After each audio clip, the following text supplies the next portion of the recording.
Welcome back to my another video. আজকে এমন একটা স্টেপস দেখাবো যে স্টেপসটা আপনার ঘরের যে কোনো কোনায় করলেই আপনাদের আর্ম ফ্যাট থেকে শুরু করে লোয়ার অ্যাবডোমেন, থাই সবকিছুর ফ্যাট চলে যাবে।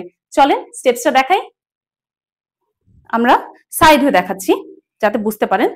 একটা পা আগে থাকবে, একটা পা পেছনে থাকবে, এভাবে।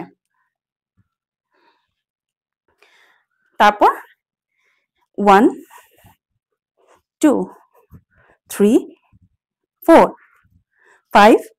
খেয়াল করে দেখেন, আর্মসের ফ্যাট যাবে, সাইডে ফ্যাট যাবে, পেটের ফ্যাট যাবে, হিপের ফ্যাট যাবে, থাইয়ের ফ্যাট যাবে।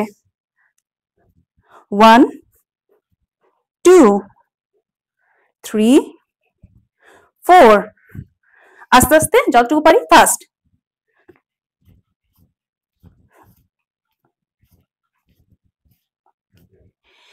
এই স্টেপটা দিনে যদি 50 থেকে 80 টাইমস করতে পারেন, আপনার ফুল বডির ফ্যাট চলে যাবে। এমনই স্টেপস দেখতে আমার ফেসবুক পেজকে ফলো করুন ও ইউটিউব চ্যানেলকে সাবস্ক্রাইব করুন।